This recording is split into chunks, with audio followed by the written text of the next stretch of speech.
by the military-industrial complex.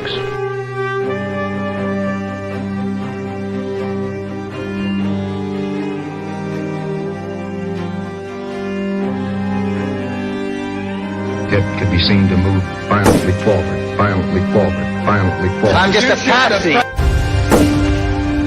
When they attack. I have a dream.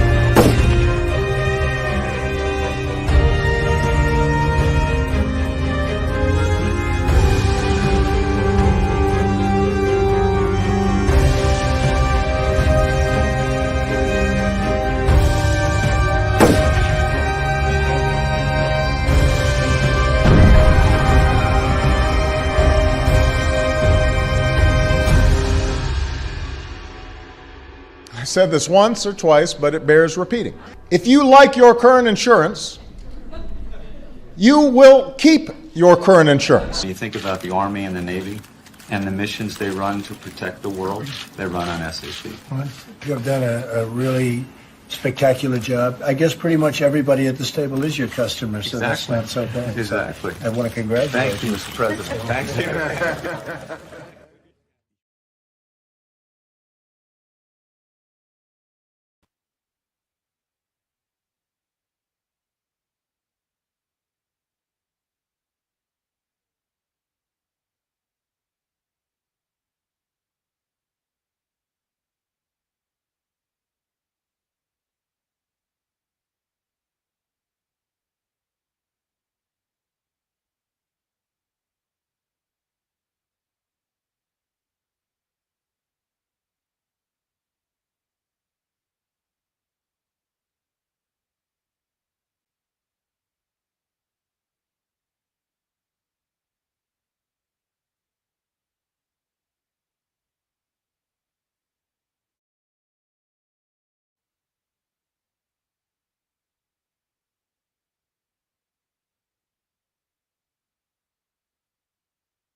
I'm an MK Ultra victim.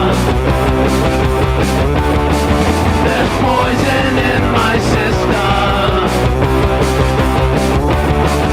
I'm an MK Ultra victim. There's poison in my system.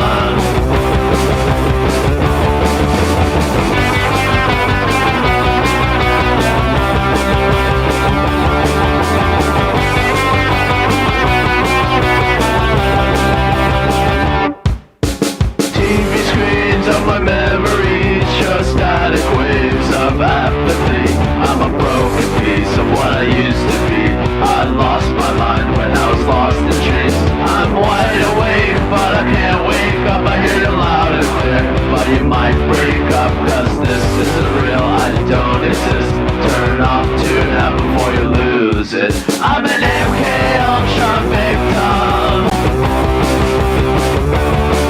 There's poison in my system. I'm an MK Ultra victim. There's poison in my system.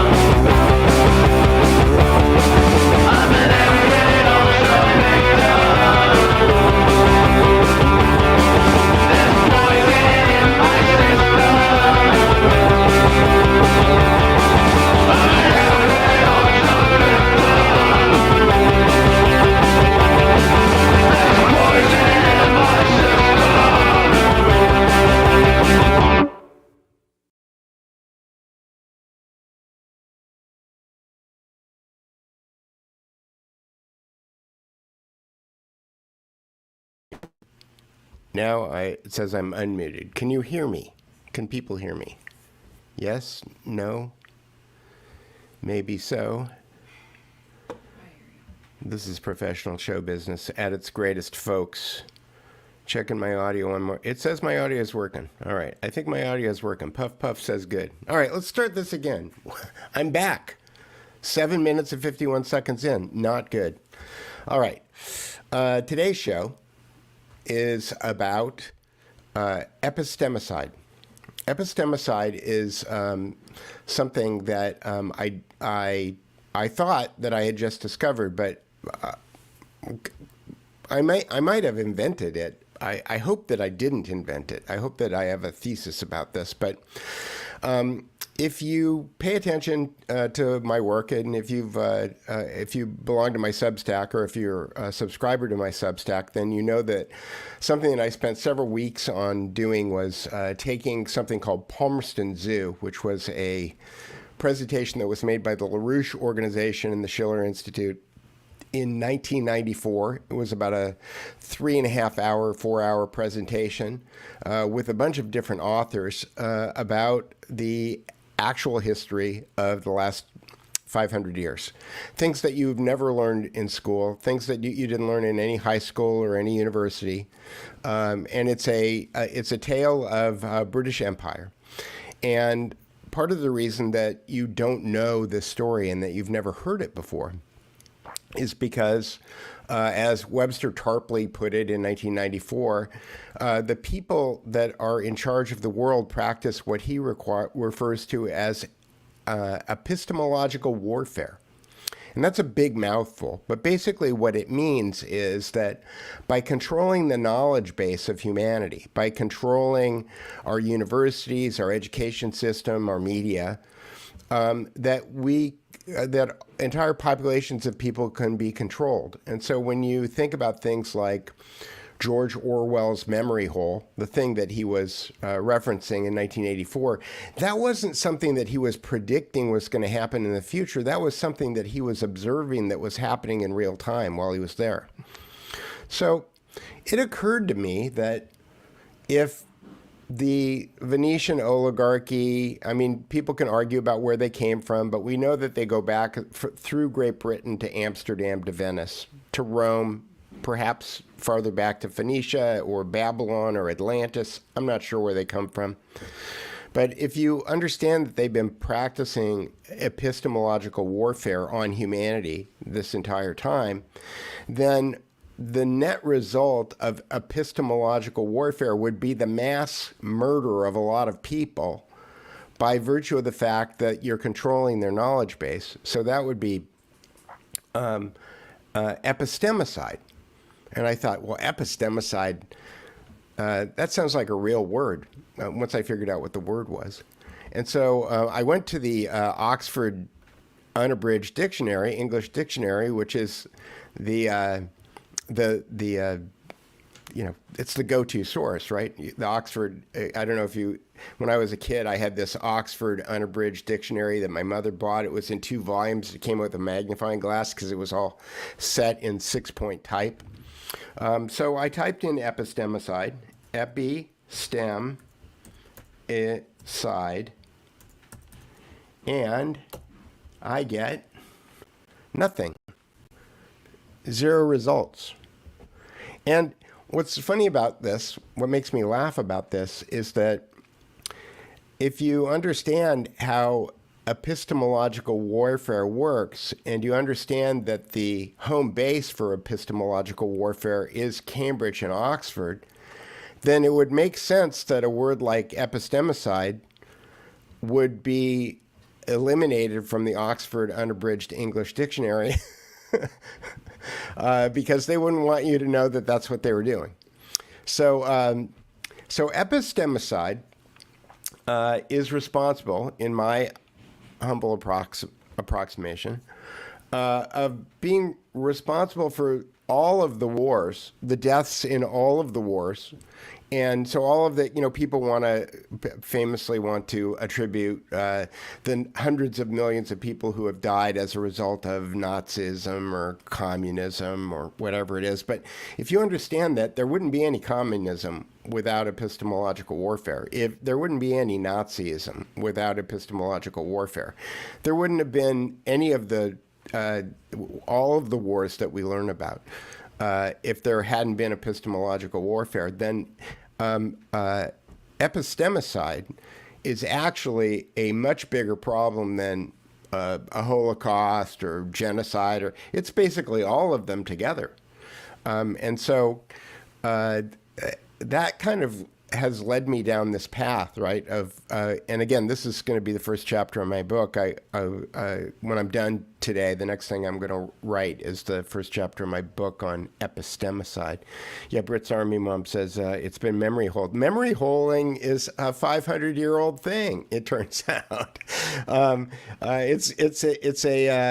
it's not new. And so epistemicide is the word. And I want everyone to learn it because it's a new word. It's not in the Oxford Dictionary. And I think that we need to take back control of our language in order to be able to explain to people what's going on. Because I see these kind of pissing contests where people like James Lindsay yelling at everybody that it's communism. And, communism and capitalism and all of these isms.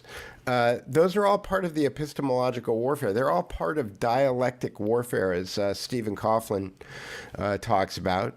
And he talks about all the dialectics except for the Muslim Western world dialectic. He's okay with that one, it seems. I'm open to being corrected. Pippi said we had Oxford on a stand. Yeah, it's the Holy Grail, right? The Oxford Unabridged Dictionary. It's the Holy Grail. And here's a word that's not in it. Here's another word that I've learned. Again, you can find. I've done 2 out of 3 Mark Passio lectures on natural law on the Duke Report. I've got a 3rd one queued up, and I'll publish it in the next couple of days, where I've basically gone through and I have done my summaries and then posted it with the video. But there's a word that Mark, and I understand, I like Mark Passio, but I find this will be a reoccurring theme today, but I find his presentation technique grating. It's hard on your senses, and I think that he sees that as a benefit. His ability to put things, present things, but as I did that for a living for 30 years, it's my professional opinion that the same information can probably be presented in different ways and have it be acceptable to a much bigger audience. So part of the reason that I like to do these summaries is because for some people, they may not be able to sit through it. But if you can, if I can use GPT to summarize it and give people kind of an overview of what he's talking about, then maybe you can get the essence of what he's talking about. And then once you understand that and have a little bit of a context, you can go and you can listen to him talk about it. And you can excuse his presentation value, his presentation technique. Let me see if I got any questions. I don't see any yet. So the word that I learned from Mark, though, is nescience. And he explains in, I think it's the second video, I'm not sure which one it is. Nescience is similar to the word ignorance, but the way that he explains it, and I went and I looked up the etymology on these 2 words, nescience is ignorance without an opportunity to actually ever have understood. That is, somebody who's ignorant in Mark's explanation is somebody who has had the opportunity to know something and they, for whatever reason, chose not to know it. Nescience is the idea that you have never had the opportunity to know something. And so part of the reason that I thought that the Palmerston's Zoo 9-part podcast that I published a couple of days ago. I published it for members of the Duke Report on Buy Me a Coffee or members of the Duke Report on Substack. You already have access to it. The presentation on Substack is, I would say, magnitudes better than on Buy Me a Coffee. And part of the reason that I'm urging people to, cancel your Buy Me a Coffee and then just move your subscription over to Substack is because the presentation on Substack is just so much better. Substack automatically generates transcripts. You can search the transcripts. You can click on the transcripts. So you can search for something in the transcript, and then you can go click on the transcript, and it will jump to that part of the audio track. I've got full, on Buy Me a Coffee and Substack, I have full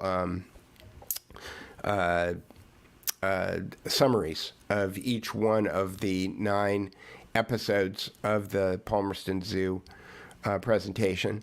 But those things, the Palmerston Zoo history, as far as I was concerned, when I listened to it the first time, I was nescient to about 90% of it. That is, I understood a lot of the names. I understood a lot of the places. I understood even a lot of the events, but I had no way of stringing them all together. And the preamble, the first audio track, which is only about 5 minutes long, and it's free for anybody who wants to listen to it. So if you go to thedukereport.com, thedukereport.substack.com, or if you go to thedukereport.com and you just click on the Substack button, that might be an easier way to do it. And you go to the Palmerston's Zoo episode 1. That was not actually part of the original presentation in Washington, D.C., when the speeches were given. That was actually something that was written by a woman named Nancy Spanis. And there's links. Nancy Spanis has got some great books on Alexander Hamilton. And there's links to her website when you go to that part. But the thing that's very interesting about the first 5-minute podcast segment of the podcast is that what Spanis talks about is what is kind of what George Webb was talking about when I first became aware of George Webb, when George was saying it's all in the metadata, it's all in the metadata. And what Nancy Spanis points out in that first segment, which is free, is that you shouldn't try to memorize all of the facts and all of the names and all of the events as you're listening to the next 8 episodes, because you can get bogged down in details. And I started to have a light bulb kind of went off in my head a little bit about George and about the way that George does things. Because George kind of does this in a scatological way in real time, but what she was saying is just let the information roll over you. Because if you let the information roll over you, you can start to become aware of patterns. And once you become aware of the patterns, you can start to see them. And this was something that George said 7 or 8 years ago to me. And he said it to everybody online who watched him. And Nancy has and Nancy likens it to a Platonic dialogue called Parmenides. And I have linked to the Parmenides dialogue from Plato. And I'm not going to go into the details of that here right now. But the idea is to, George frames it as look at the metadata. And Nancy Spanis looks at it in the frame of, well, why don't you just eliminate all of the things that the facts are telling you that it's not? And that is, it's a very interesting way to approach history, because facts that have not been revealed to you are difficult to know because they haven't been revealed to you. And if they've been deliberately epistemologically hidden from you, then the only thing that you really have is metadata or the Parmenides approach or some other logical method for determining what is going on. And so I urge all of you guys, like I said, the first one is free. And even if you don't listen to the other 8, if you understand what Nancy Spanis is talking about, you can kind of apply that into your analysis of consuming news. But that said, I did work long and hard. I worked for several weeks to make sure that I had all of the words right. I mean, I worked very difficult. I've listened to the Palmerston Zoo in its entirety dozens of times at this point, because I wanted to make sure that the pronunciation. I was using AI to do the voices, and I wanted to make sure that the pronunciation of every word that I could possibly manage was taken care of. And I think I've done a pretty good job. I think it's really listenable. And I do link to the original, 3 hour and 48 minute bad, it seems like VHS dub of the original. And there are still huge parts of the audio that are missing from the original.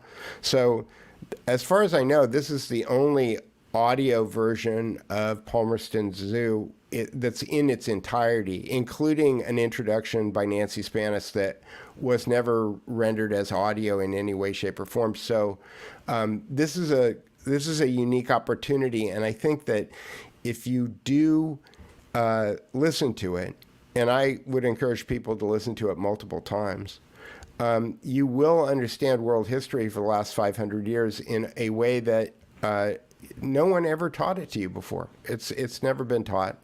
And I've already seen some, critiques. Some people have been kind of throwing some critiques at the way that it was put together, but it is lectures, right? So as opposed to somebody who's trying to teach a class, there's not a lot of citations. And I'll grant that's a weak point. And maybe if I had the time, energy, resources, I could go back and find all the resources, find all the citations for all of the things that they're talking about. But there's some things that the original speaker authors talk about the fact that the things that they talk about in the presentation are only available in the records of the B'nai B'rith. They are only available in the records of the Freemasons in Washington, D.C. They're not actually published anyplace else. And so the researchers went into B'nai B'rith and they went through their history. They went into the Freemasons in Washington, D.C. They went through their history, and that's where a lot of this information came from. So that is the first part of what I wanted to talk about today.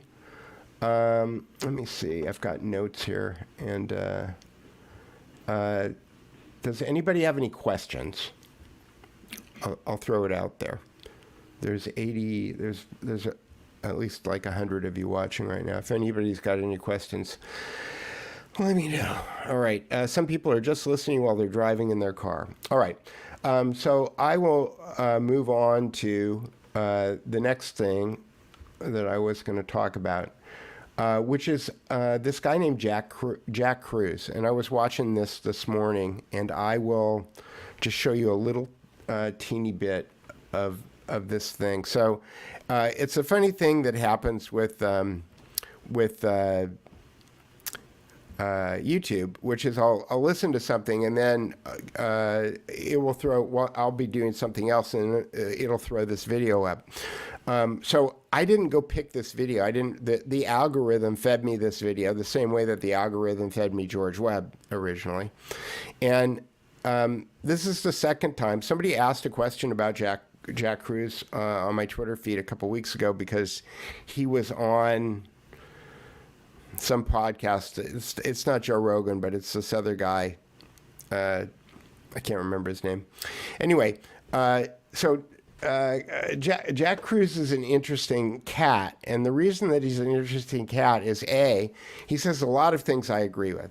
In this video, which is Decentralized Medicine Assembly 2023, he talks about Dr. Mary's monkey. Well, first of all, I'll just do I won't play the video at this point, but he talks about Dr. Mary's monkey, and anybody who has followed George and me for a long time, you've read Dr. Mary Monkey, or you understand the story about what was going on in Tulane University during the 1960s with Judith Ferry Baker and the SV40 simian virus 40 gene that Jack Kruse, in his big reveal in 2023, is talking about is in the vaccine.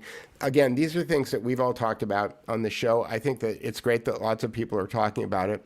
It's a big reveal, but one of the things that's interesting to me about Jack Kruse, and I'd love to talk to him about it, okay, is that he's like the most pitch perfect hypnotist I've seen in a long time. And Danny Jones, that was the name of the show that I saw him on, Danny Jones, because he is so good at scaffolding and doing mirror agreement lead-ups to his suggestion that it's amazing to me how good he is at it. All right. I mean, he's like Tucker Carlson good at it. And when I see that kind of skill, it just makes me wonder, are you trained? Where'd you learn how to do this? Like, how'd you figure out how to do this so well? Because, and he did do a TED Talk in 2012 that I saw just before the show started. But in this video, he starts off by putting up a picture of himself with Bobby Kennedy Jr. and Rick Rubin. This looks like it's at Rick Rubin. This looks like it's at Rick Rubin's Shangri-La Studios, although it might be because Rick doesn't have any shoes on. I'm thinking he seems like he feels very at home, so I'm thinking it's Shangri-La Studios. But he puts up this picture of himself with these two very famous guys, and this is kind of a really good way to present authority to people, right? And then he goes through the story of Dr. Mary's monkey. And one of the things that I noticed that he does, and maybe I'll just play a little bit instead of talking about it. So let's see if we got the audio here.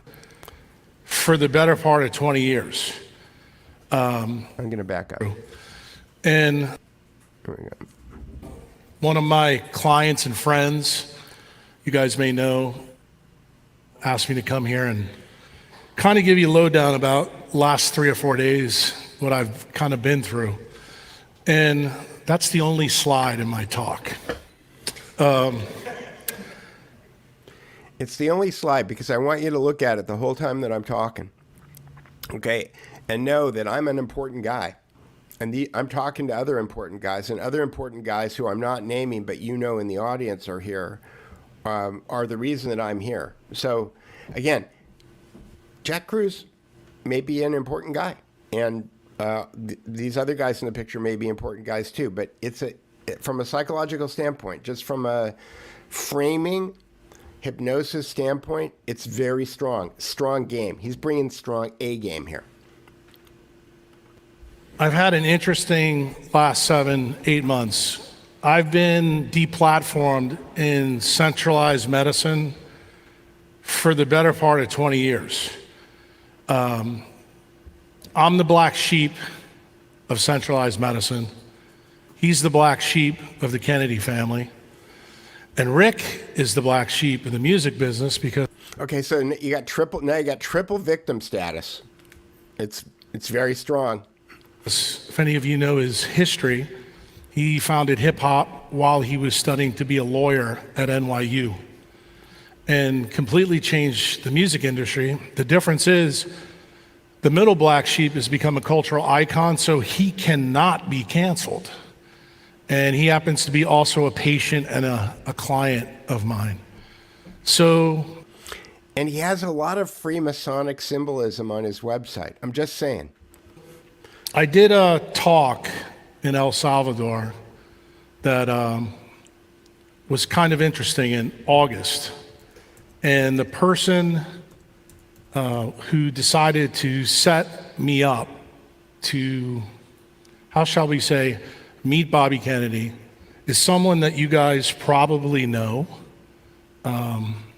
probably the most famous technology company in the world, Him and his wife got divorced and they have an autistic kid. And she wanted to hire me to reverse the kid's autism. She offered me $100 million to build a decentralized hospital. And I told her I'd only consider something like that if it was done on my terms. And you know, when you deal with somebody who has $9 billion, generally, they don't like that. All right, this is, I'll just call it, this is a big swinging dick statement. Okay, like, I'm here with these important guys. Now I've got this, like, now I'm really important. But for a second, let me just switch to like Rick Rubin for a second. So share, here we go, share this time. So this is Rick Rubin's website, which is tetragrammaton.com. Tetragrammaton is the name of God in Hebrew. And it's this weird website. I've gone and I've spent some time looking at it. Let me see. Watch. These are different videos. Look, or let's just go with the photos for our art. Okay, and there's so Rembrandt. He's got all of these different like weird, like let's just say it's esoteric or eclectic. Eclectic is probably the right word. Lists of art, photos. This is kind of a weird church. Is this out of Harold and Maude, or somebody help me? This is a still from a movie, I believe. I believe a lot of these things are stills from movies. And let's go here. We got the Madonna and Child and next to like bombers or airplanes. The cover of Rick Rubin's book is a circumpunct, which is a sign for the Illuminati. It's a circle with a dot in it, which is the cover of my book, Stealth Power and the Illusion of Democracy. This looks like some kind of temple on the right. Is that Athena? Is it the Temple of Athena? It's got, there's some interesting, weird things. So for 1 second, I'll just, Tetragrammaton 1, he's got different channels. I don't know what's going to happen when I play this video, if I get a copyright strike or what. You know what I'm saying? Really kind of.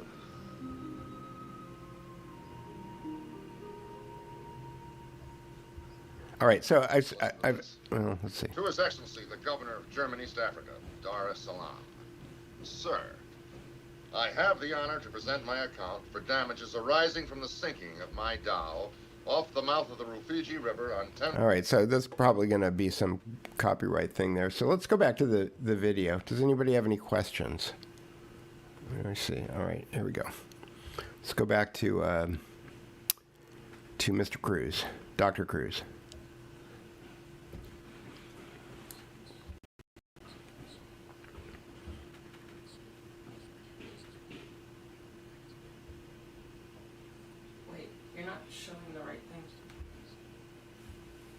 What? You're not showing the right thing. Oh. But she obviously wanted to get us together to talk about vaccines because she believes that the vaccine schedule in the United States had a big deal to do with her daughter's autism.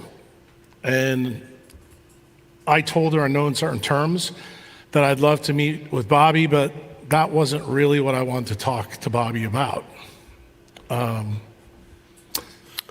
The lady in question probably caused her child's autism.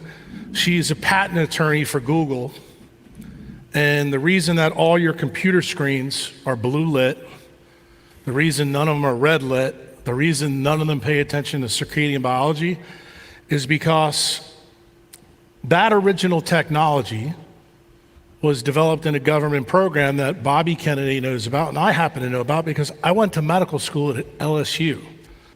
All right, so I just want to point out, all this stuff may be true.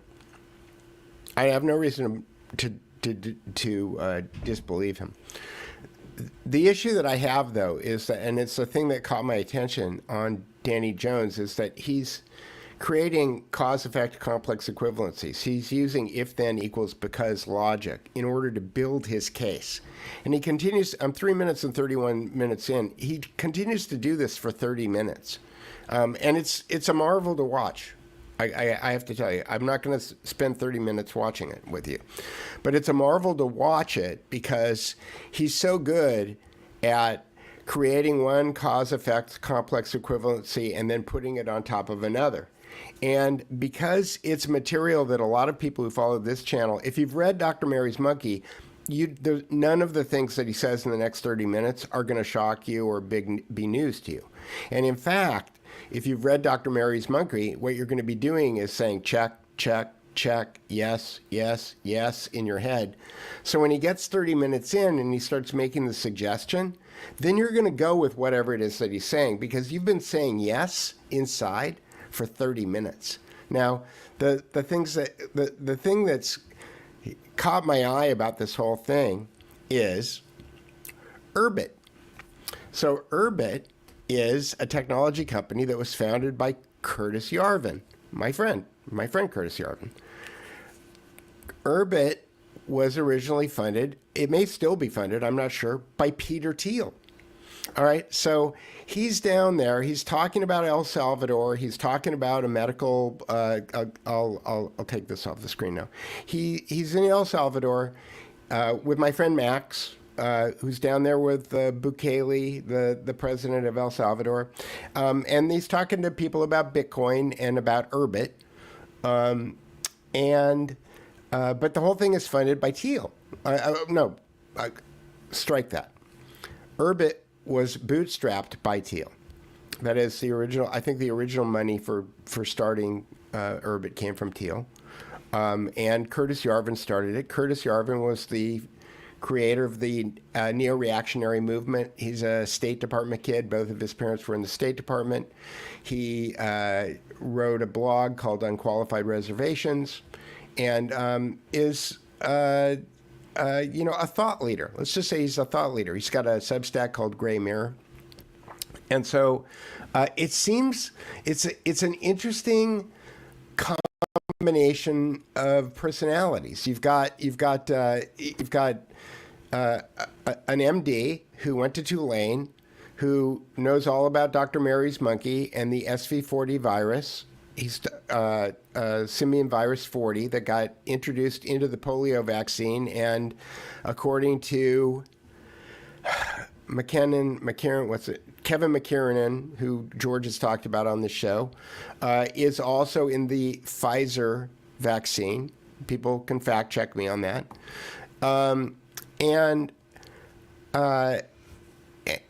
he's there with Bobby Kennedy, Rick Rubin, who's got weird symbolism on his own website that I just showed you, and Peter Thiel and Curtis Yarvin, Bitcoin, my friend Max Kaiser. It's a weird conflagration, right? It's just a weird grouping of people. And so I just wanted to point that out. But the main point that I wanted to make about Kruse is that I'm not saying that I disagree with him. I'm not saying that he's wrong. I'm not saying that he's a bad guy. I don't believe any of those things. But what I do want people to pay attention to is how he delivers his message, because he's a world-class persuader. He's really good. He's really good at it. And my spidey senses go off when I see world-class persuaders, because I don't want to lean in to. I lean back when I see somebody who's that good. I go, whoa, like, what's going on here? Like, where did this guy learn how to do that? Because you can tell by watching me with all the ums and ahs and my getting stuck and rolling my eyes in my head. Now, I might be a good actor and do that on purpose, but I'm not there yet. I'm not good enough to do that yet. And so I wouldn't put myself in the category of world-class persuader. I think he's a world-class persuader. Pippi B says that the green bathroom was from The Shining, and that wouldn't surprise me in any way, shape, or form. Let's go back and maybe I can share this tab instead.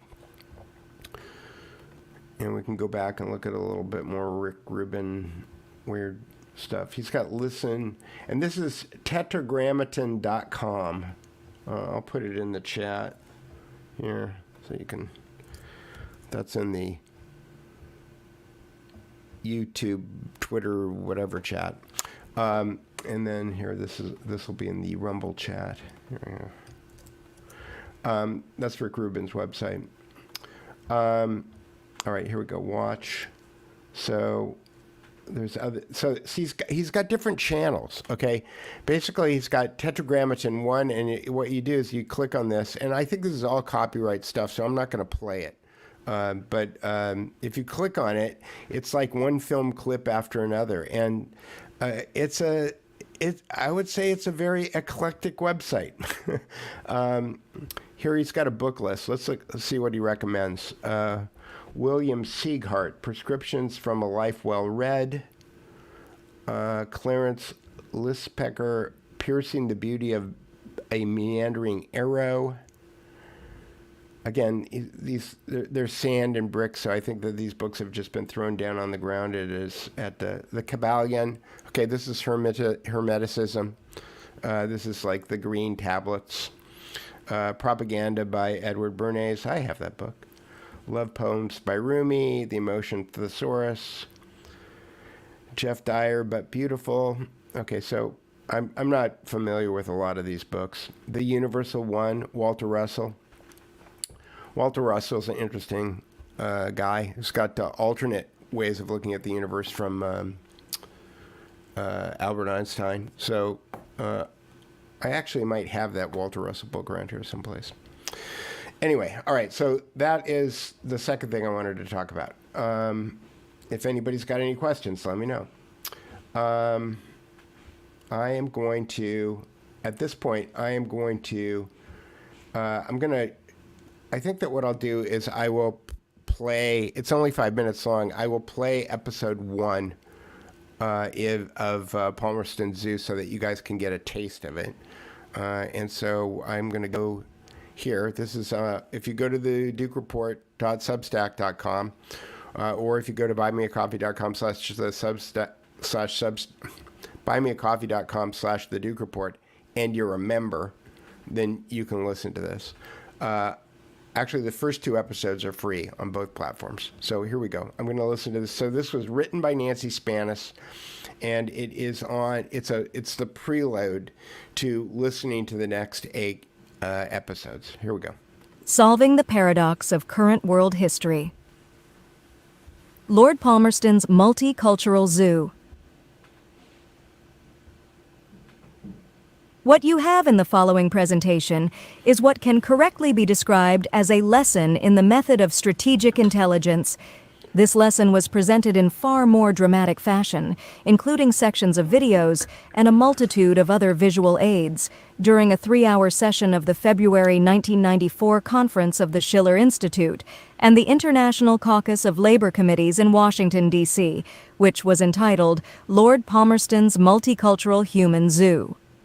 While it is impossible to fully replicate the impact of such a multimedia panel in this form, a proper approach to listening to this presentation should provide invaluable insight into how current history is being determined. You note that I do not say that you will find invaluable information, but rather an understanding of method. It is one of the major...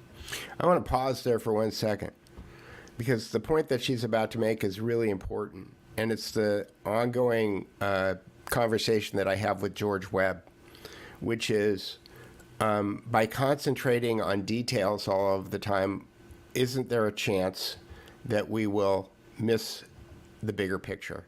Charles Held, I want to get to the Elders of Zion after this, and maybe I can get my producer to go get the Harry Houdini book. But we'll keep listening to this in the meantime. Methodological pitfalls of intelligence work today, that it seeks to overload the reader with its selection of facts, while obscuring the methodological assumptions and approach which actually determine the truth or falsehood of what is being conveyed. To convey the truth about how current history is being determined, we were forced to present the entire multifaceted panel as a unit, so that you can think about it, and behind it, as a unit. The panel was conceived by economist and statesman Lyndon LaRouche as a totality, much as a classical drama by Shakespeare or Schiller is conceived as a totality.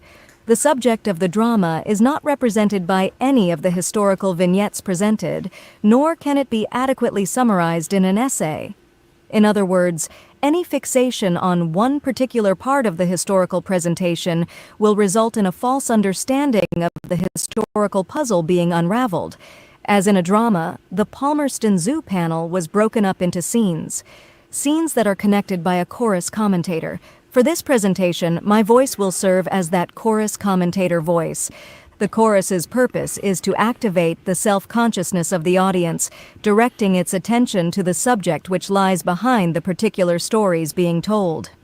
One way of describing the problem being addressed in this panel is this: how did it come about, and how is it perpetuated, that the enemies of humanity, of human creativity, control the course of current history? Just who or what is the enemy?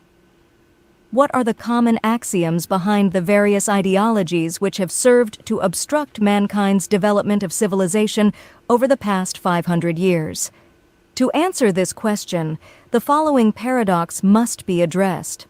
An analysis of any particular turning point in history, or any national history, must turn out to be wrong. From a consistent analysis of even several particular periods of history, it can only be shown that such an analysis is consistently wrong. Why?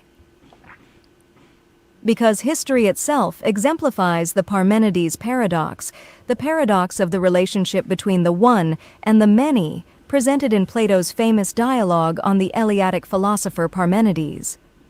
What Plato's Parmenides dialogue demonstrates, through ruling out other alternatives, i.e.,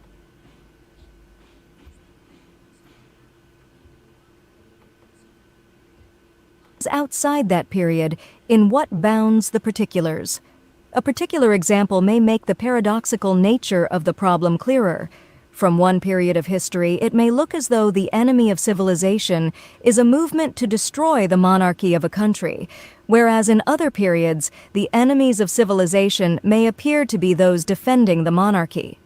To comprehend the actual nature of the enemy, one must understand the anti-human axioms which transcend the question of monarchy versus revolution.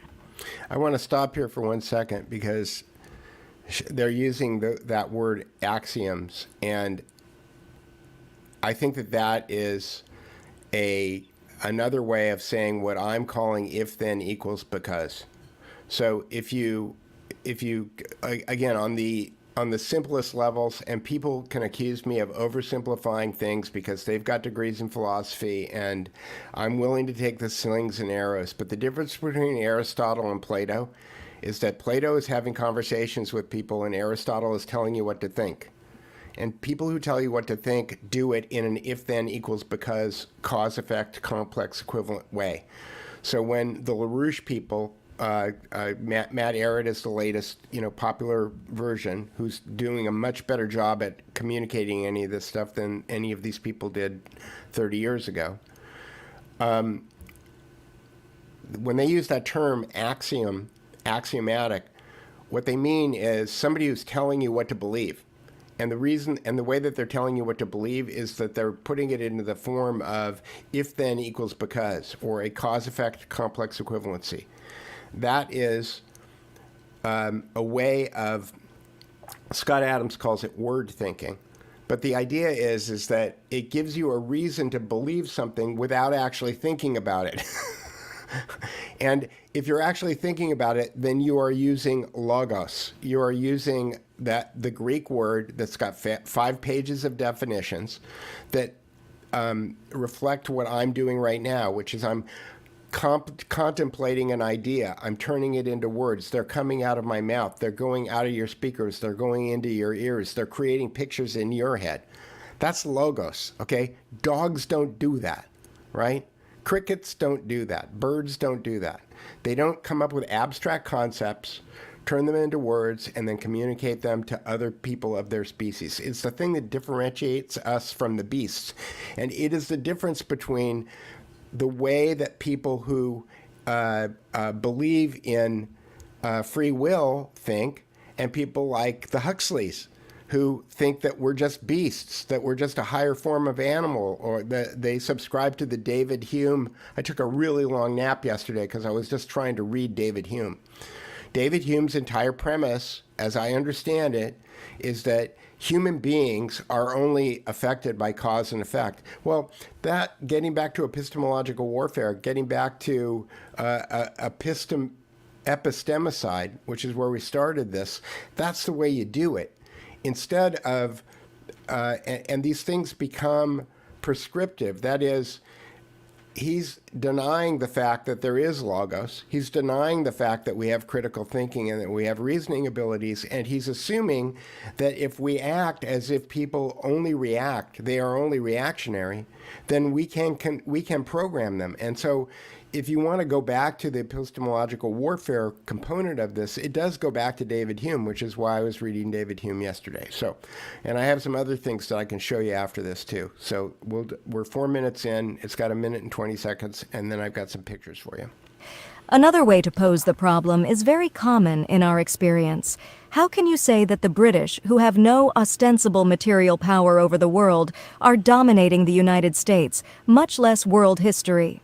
According to this Platonic method, which has been the conscious method of LaRouche and EIR from the start, the only productive approach to intelligence work is to address these contradictions or discontinuities in the process. Those who limit themselves to looking for good guys and bad guys in the historical process will easily find themselves being led down the garden path by intelligence masters of the Venetian or British ilk. It is the system of discontinuities which must become the focus of those who wish to determine history, rather than be led by the nose. Had there been more time, the panel would have presented more facets of the story in order to make clear the overall conception of British intelligence. In particular, this would have included a presentation on the Leibnizian philosophical current that served as a foil to the British during the last 300 years. But you will find that it is not information that you lack in order to get the conception of Lord Palmerston's multicultural human zoo. And as in all true learning, you're going to have fun. All right, so we'll get rid of that. So what do I mean by nescience? Okay, here is something that I've tweeted out the last couple of days. And let me get rid of this thumbs up thing. I'll do that. Oops, sorry. All right, so this showed up in my timeline yesterday. This is that website. I can't remember what the guy who runs this website. And this is just, these are on every news channel for the next, from now until the election. You're going to see these pictures. And they're showing this picture of America, the United States of America. And it looks like this giant red wave. If you have an understanding that the people, the oligarchs that are in control of the media and the direction of the country don't look at the world this way, then you could be fooled into thinking, oh, this is going to be a big Trump win, and oh, this is going to be like, this is going to be great. Here's the way that I think the people who operate out of the city in London and Wall Street look at America. And it's like this. And they control the blue part. They control all the blue parts. They control the ocean. They control Canada. They control Mexico. And they control the entire west coast of the United States and the Northeast, where all the money is. Okay? And so if you look at this map, this doesn't look like as positive a picture as this. This looks like, oh, we're winning. To me, this looks like, oh, we're losing. And it's almost done. Like if you were playing Risk or the game Diplomacy, and you were the red team, the blue team is owning you at this point. So this is an example of nescience, where or epistemological warfare, where the television viewers are getting this map and they think that this is the map. And in reality, the people that we're fighting against, or we're fighting against, is that the right frame? The people who are trying to control us as a population, this is the way that they look at it. And they think that they've almost got the entire continent, which is what they're trying to do. The next example is this. This is the national, what I call the National Geographic Projection of the World. This is a world map that is in almost every American classroom. I don't know in Great Britain. I think it's a National Geographic version of a projection. And so I think this is probably the most popular world map in the world. This is the one that everybody looks at. But this is not the way that the oligarchs who control the world look at the world. This is the way that they look at the world. And that big thing in the middle is Eurasia connected by a land bridge to Africa. And you'll notice where those red arrows are all of the places where there's wars. And John Keegan, in his book on the history of war, and he was the only he was the only person that taught at Sandhurst, I think, in the history of Sandhurst, which is Great Britain's West Point. It's their army college, who never served in the military. And what he points out in that book, The History of War, is that basically this is where all conflict takes place. And he's pretty right. He's pretty right. And if you understand that I've talked before on the show about Halford Mackinder in 1904 and about how he created this hypothesis when he was at the London School of Economics, a school funded and founded by the Fabian Socialists in England, that the people who control the blue part of the map, it's in their best interest if they want to maintain their hegemony, because their hegemony is based on commerce, free trade for every country in the world except Great Britain, and control of the oceans, basically, and all trade that goes over the oceans. That if you can keep Africa from ever developing, and if you can keep the Eastern Europeans and the Western Europeans at each other's throats, then your blue water hegemon will continue, which is why in George Orwell's 1984, he described the three combatants as Oceania. Oceania is basically the Anglo-American establishment, Great Britain and the United States. And I liken Great Britain and the United States to Master Blaster in Mad Max: The Thunderdome. People don't think that Great Britain is in control of the United States of America, but they have been since 1913.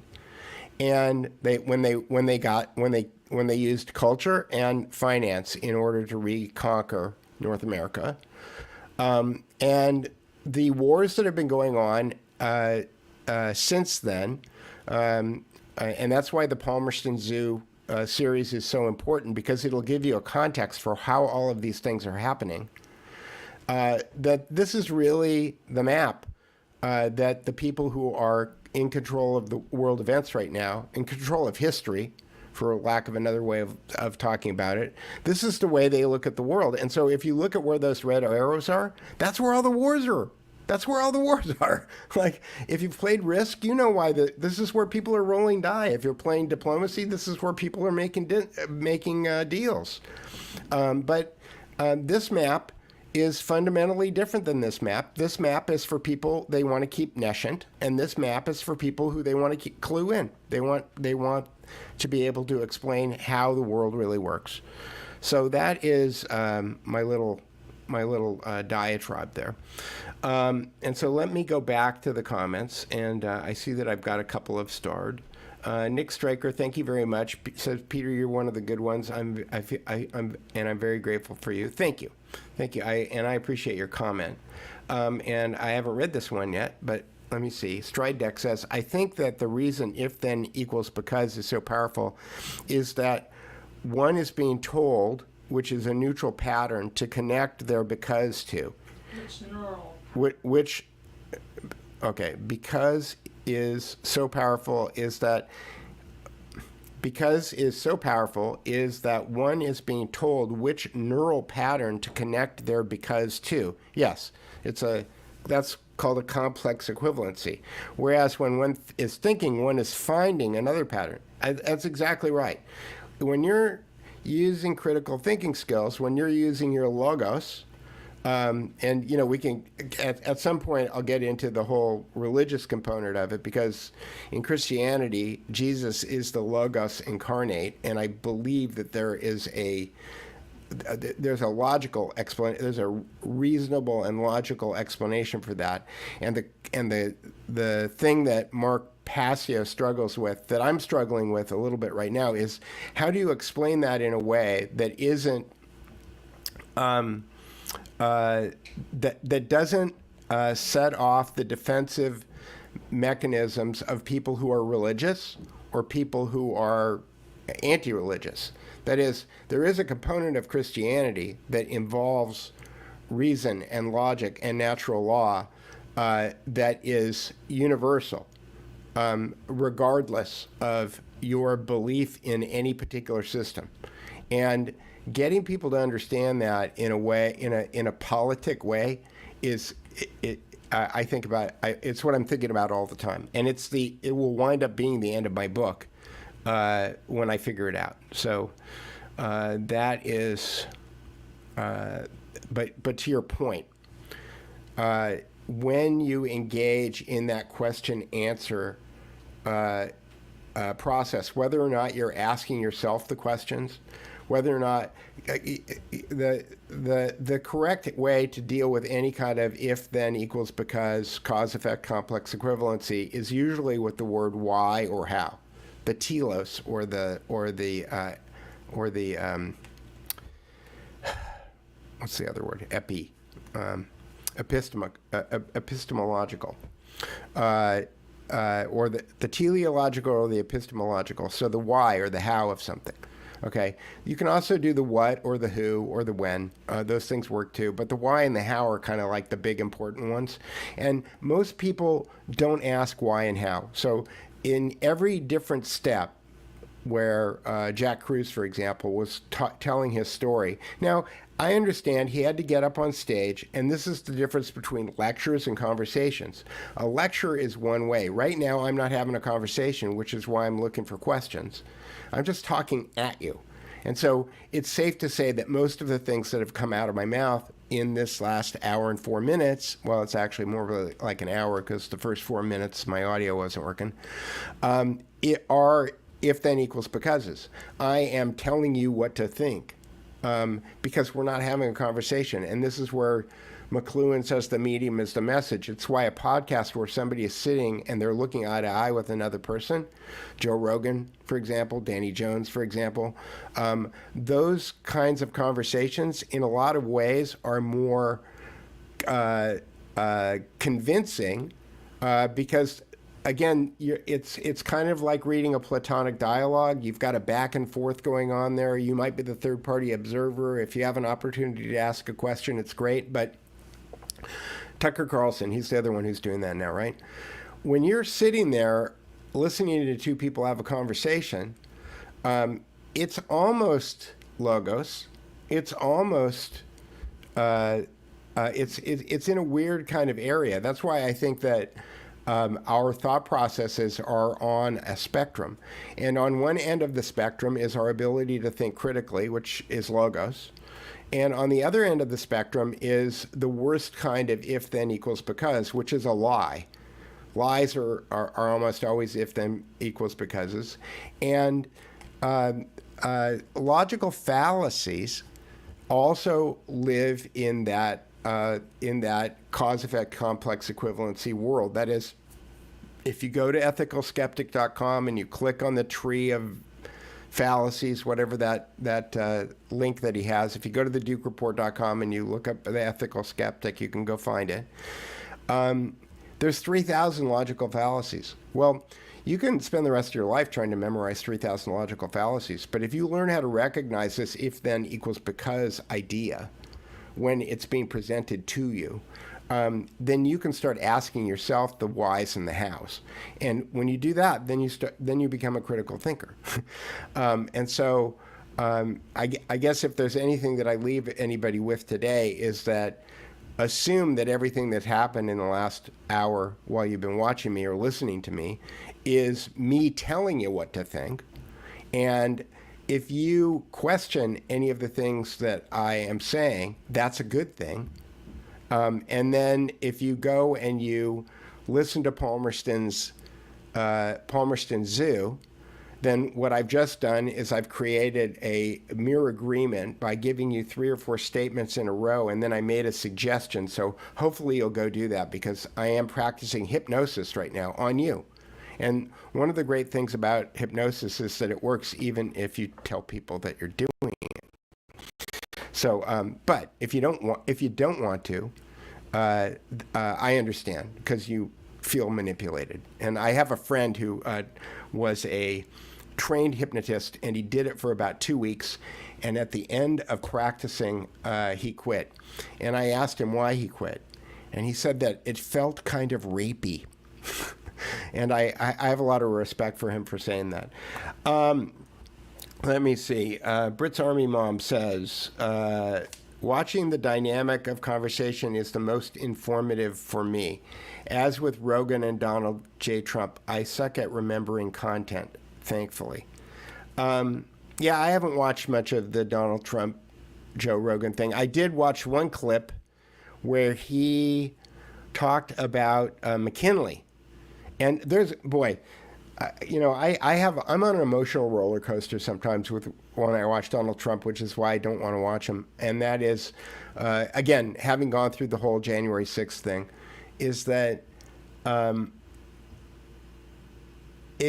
McKinley got killed by the British, in my humble opinion, for doing or trying to do what Donald Trump was suggesting on Joe Rogan's podcast, which I think, if I had to, I haven't watched the whole thing, but if Donald Trump really wants to do a McKinley to Great Britain, like that would make him the greatest president in my lifetime. Okay. But my history with Donald Trump is that he says a lot of things. He also unleashed Operation Warp Speed. And if the SV40 story about the vaccines is true, then that might wind up being the worst mass casualty event in history. So, I'm fairly ambivalent about it. I'm not sure that our government has the ability to fix itself the same way that a car that has a blown piston rod can be driven to the mechanic. I think something needs to change. I don't know what it is, but I do know that if the people out there in the world do not learn how to think critically, and again, I don't think it's more complicated than asking questions like how and why, because I think that we're all born that way. Everybody has had the experience when they're of dealing with a little kid who's 2.5 or 3 years old, who's just learned how to talk, who's just learned how to walk, and they're starting to have a vocabulary, and they're always asking why. Why is this? Why that? That's the Logos. That's why John 1:1 says, in the beginning was the Logos, and the Logos was God, and the Logos was with God, and the Logos is God. Because that is our interface to the eternal. And we take that why that every kid is born with, and we educate it out of them using epistemological warfare, replacing all of those whys and hows with if then equals becauses. And so we have to get back to the how. We have to get back to the why. And unless we're doing that, then there is no escaping slavery. We're going to wind up being slaves. That's just the way it's going to go. So with that, unless I've got any questions, Kate Gowan says, Donald J. Trump did seem completely cognizant about McKinley's assassination and tariffs. I hope he's got somebody. I hope he does.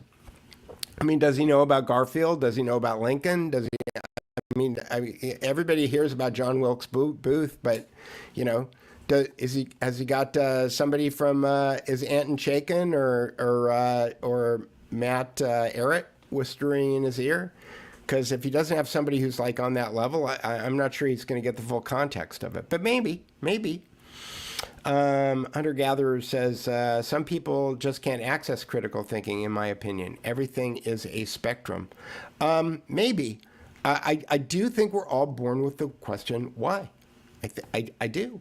It is our metaphysical imperative. And it is the thing that is, Mark Passio would say natural law.